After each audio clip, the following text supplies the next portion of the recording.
ನನಗೂ ಅದರ ಬಗ್ಗೆ ಬೆಳಗ್ಗೆ ಮಾಹಿತಿ ಬಂದಿದೆ. ನಮ್ಮ ಮಂಗಳೂರಿನ SP ಅವರು ಕೂಡ ಫೋನ್ ಮಾಡಿ ಹೇಳಿದ್ರು, ಮತ್ತು ನಮ್ಮ ಪಕ್ಷದ ಅನೇಕ ಮುಖಂಡರು ಕೂಡ ಫೋನ್ ಮಾಡಿ ಹೇಳಿದ್ದಾರೆ.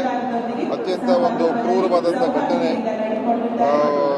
ಅದು ಒಂದು ಹುಡುಗಿಯ ಮೇಲೆ ಕೇರಳದಿಂದ ಬಂದಿರೋರು ಬಂದಿಲ್ಲಿ ಮಾಡೋಗಿದ್ದಾರೆ. ಅದರ ಬಗ್ಗೆ ಈಗಾಗಲೇ ಪೊಲೀಸರು ತನಿಖೆ ಮಾಡ್ತಾ ಇದೆ. ಯಾವ ಉದ್ದೇಶದಿಂದ ಮಾಡಿದ್ದಾರೆ, ಬಹುಶಃ ಅದಕ್ಕೆ ಏನೋ ಒಂದು ಪ್ರೇಮದ ಒಂದು ಜಾಲನೂ ಕೂಡ ಇರಬಹುದು. ಆದರೆ ಒಂದೇನೆಂದ್ರೆ, ಹುಡುಗಿಯರ ಮೇಲೆ, ಹೆಣ್ಮಕ್ಳ ಮೇಲೆ ಈ ತರದ ಒಂದು ದಾಳಿ ಮಾಡುವಂಥದ್ದು ಇದೆಲ್ಲ, ಇದು ನಿಜವಾಗ್ಲೂ ಕೂಡ ನಮ್ಮ ಒಂದು ಅತ್ಯಂತ ನೋವಿನ ಸಂಗತಿ. ಅವ್ರ ಮೇಲೆ ಈ ರೀತಿಯಾದಂಥ ದ್ವೇಷವನ್ನು ಸಾಧಿಸ್ತಕ್ಕಂಥದ್ದು ಅಥವಾ ಅವ್ರ ಮೇಲೆ ಏನೋ ಕೋಪ ಇದ್ದಿದ್ದಕ್ಕೋಸ್ಕರ ಈ ಥರ ಮಾಡುವಂಥದ್ದು ನಿಜವಾಗ್ಲೂ ಕೂಡ ತಲೆ ತಗ್ಸುವಂಥ ವಿಷಯ. ಆಗಲೇ ಪೊಲೀಸವರು ಅವ್ರು ಯಾರು ಮಾಡಿದ್ದಾರೆ ಅಂತ ಕೂಡ ಅವ್ರಿಗೆ ಗೊತ್ತಾಗಿದೆ ಅಂತ ನನಗೆ ಹೇಳಿದ್ರು. ಮತ್ತು ಅವ್ರನ್ನ ಆದಷ್ಟು ಬೇಗ ಅವ್ರನ್ನ ಅರೆಸ್ಟ್ ಹಿಡಿತೀವಿ ಅಂತ ಕೂಡ ಹೇಳ್ತಾ ಇದ್ದಾರೆ. ಪರಿಹಾರ ಖಂಡಿತ ಅದಕ್ಕೆಲ್ಲ ಇದ್ದೇ ಇದೆ. ಅದು ಏನು ಅಂತ ನಾನೆಲ್ಲ ತಿಳ್ಕೊಂಡು ನಂತರ ಅದ್ರ ಬಗ್ಗೆ ಏನು ಕ್ರಮ ತಗೊಳ್ಬೇಕು ಖಂಡಿತ ತಗೊಳ್ತೀವಿ. ಹುಡುಗಿಯ ವಿಶ್ವಕುಮಾರ್ ಶ್ರೀಗಂಧ ಕೃಷಿ ಮಾಡಿ ಕೋಟಿ ಆದಾಯ ಗಳಿಸಿದ್ದಾರೆ. ನೀವು ಕೂಡ ಅವರಿಂದ ಕಲಿಬೇಕಾ? ಅವ್ರ ಜೊತೆ ವಿಡಿಯೋ ಕಾಲ್ನಲ್ಲಿ ಮಾತಾಡಬೇಕಾ? ಈಗಲೇ ಫ್ರೀಡಮ್ ಆ್ಯಪ್ ಡೌನ್ಲೋಡ್ ಮಾಡಿ. ಆರೋಗ್ಯ ಅದನ್ನು ಚೆನ್ನಾಗಿ ನೋಡ್ಕೋಬೇಕು ಮತ್ತು ಅವ್ರಿಗೆ ಆದಷ್ಟು ಅವ್ರಿಗೆ ಸಹಜ ಜೀವನಕ್ಕೆ ಬರ್ತಕ್ಕಂಥದ್ದಕ್ಕೆ ಎಲ್ಲ ರೀತಿಯ ಸಹಕಾರ ನಾವು ಕೊಡಬೇಕು. ನಾನು ಈಗಲೇ ಹೇಳೋಕ್ಕಾಗಲ್ಲ, ತನಿಖೆ ಆಗಲಿ. ಆದರೆ ಬಹುಶಃ ಇದು ಆ ಹುಡುಗ ಮತ್ತು ಈ ಹುಡುಗಿಗೆ ಏನಾದರೂ ಒಂದು ಪ್ರೇಮದ ಒಂದು ಸಂಬಂಧ ಇರ್ಬೋದು ಅಂತ ಅನ್ಸುತ್ತೆ. ಅದು ಇನ್ನೂ ಎಲ್ಲ ಪೂರ್ತಿ ತನಿಖೆ ಎಲ್ಲ ಹೊರಗೆ ಬರುತ್ತೆ. ನಾನು ಹೋಗ್ತಾ ಇದ್ದೀನಿ ನಾಳಿದ್ದು.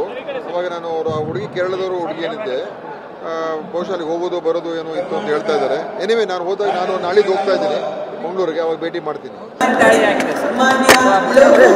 ನನಗೂ ಅದರ ಬಗ್ಗೆ ಬೆಳಗ್ಗೆ ಮಾಹಿತಿ ಬಂದಿದೆ. ನಮ್ಮ ಮಂಗಳೂರಿನ SP ಅವರು ಕೂಡ ಫೋನ್ ಮಾಡಿ ಹೇಳಿದ್ರು, ಮತ್ತು ನಮ್ಮ ಪಕ್ಷದ ಅನೇಕ ಮುಖಂಡರು ಕೂಡ ಫೋನ್ ಮಾಡಿ ಹೇಳಿದ್ದಾರೆ.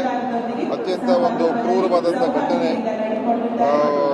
ಅದು ಒಂದು ಹುಡುಗಿಯ ಮೇಲೆ ಕೇರಳದಿಂದ ಬಂದಿರೋರು ಬಂದಿಲ್ಲಿ ಮಾಡೋಗಿದ್ದಾರೆ.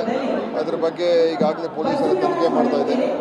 ಯಾವ ಉದ್ದೇಶದಿಂದ ಮಾಡಿದ್ದಾರೆ, ಬಹುಶಃ ಅದಕ್ಕೆ ಏನೋ ಒಂದು ಪ್ರೇಮದ ಒಂದು ಜಾಲನೂ ಕೂಡ ಇರಬಹುದು. ಆದರೆ ಒಂದೇನೆಂದ್ರೆ, ಹುಡುಗಿಯರ ಮೇಲೆ, ಹೆಣ್ಮಕ್ಳ ಮೇಲೆ ಈ ತರದ ಒಂದು ದಾಳಿ ಮಾಡುವಂಥದ್ದು ಇದೆಲ್ಲ, ಇದು ನಿಜವಾಗ್ಲೂ ಕೂಡ ನಮ್ಮ ಒಂದು ಅತ್ಯಂತ ನೋವಿನ ಸಂಗತಿ. ಅವ್ರ ಮೇಲೆ ಈ ರೀತಿಯಾದಂಥ ದ್ವೇಷವನ್ನು ಸಾಧಿಸ್ತಕ್ಕಂಥದ್ದು ಅಥವಾ ಅವ್ರ ಮೇಲೆ ಏನೋ ಕೋಪ ಇದ್ದಿದ್ದಕ್ಕೋಸ್ಕರ ಈ ಥರ ಮಾಡುವಂಥದ್ದು ನಿಜವಾಗ್ಲೂ ಕೂಡ ತಲೆ ತಗ್ಸುವಂಥ ವಿಷಯ. ಆಗಲೇ ಪೊಲೀಸವರು ಅವ್ರು ಯಾರು ಮಾಡಿದ್ದಾರೆ ಅಂತ ಕೂಡ ಅವ್ರಿಗೆ ಗೊತ್ತಾಗಿದೆ ಅಂತ ನನಗೆ ಹೇಳಿದ್ರು. ಮತ್ತು ಅವ್ರನ್ನ ಆದಷ್ಟು ಬೇಗ ಅವ್ರನ್ನ ಅರೆಸ್ಟ್ ಹಿಡಿತೀವಿ ಅಂತ ಕೂಡ ಹೇಳ್ತಾ ಇದ್ದಾರೆ.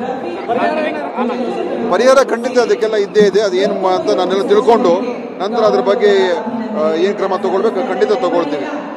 ಹುಡುಗಿಯ ಆರೋಗ್ಯ ಅದನ್ನು ಚೆನ್ನಾಗಿ ನೋಡ್ಕೋಬೇಕು ಮತ್ತು ಅವ್ರಿಗೆ ಆದಷ್ಟು ಅವ್ರಿಗೆ ಸಹಜ ಜೀವನಕ್ಕೆ ಬರ್ತಕ್ಕಂಥದ್ದಕ್ಕೆ ಎಲ್ಲ ರೀತಿಯ ಸಹಕಾರ ನಾವು ಕೊಡಬೇಕು. ನಾನು ಈಗಲೇ ಹೇಳೋಕ್ಕಾಗಲ್ಲ, ತನಿಖೆ ಆಗಲಿ. ಆದರೆ ಬಹುಶಃ ಇದು ಆ ಹುಡುಗ ಮತ್ತು ಈ ಹುಡುಗಿಗೆ ಏನಾದರೂ ಒಂದು ಪ್ರೇಮದ ಒಂದು ಸಂಬಂಧ ಇರ್ಬೋದು ಅಂತ ಅನ್ಸುತ್ತೆ. ಅದು ಇನ್ನೂ ಎಲ್ಲ ಪೂರ್ತಿ ತನಿಖೆ ಎಲ್ಲ ಹೊರಗೆ ಬರುತ್ತೆ. ನಾನು ಹೋಗ್ತಾ ಇದ್ದೀನಿ ನಾಳಿದ್ದು. ಅವಾಗ ನಾನು ಹುಡುಗಿ ಕೇರಳದವರು ಹುಡುಗಿ ಏನಿದ್ದೆ, ಬಹುಶಃ ಅಲ್ಲಿ ಹೋಗೋದು ಬರೋದು ಏನೋ ಇತ್ತು ಅಂತ ಹೇಳ್ತಾ ಇದ್ದಾರೆ. ಎನಿವೆ ನಾನು ಹೋದಾಗ ನಾನು ನಾಳಿದ್ದು ಹೋಗ್ತಾ ಇದ್ದೀನಿ ಮಂಗಳೂರಿಗೆ, ಅವಾಗ ಭೇಟಿ ಮಾಡ್ತೀನಿ.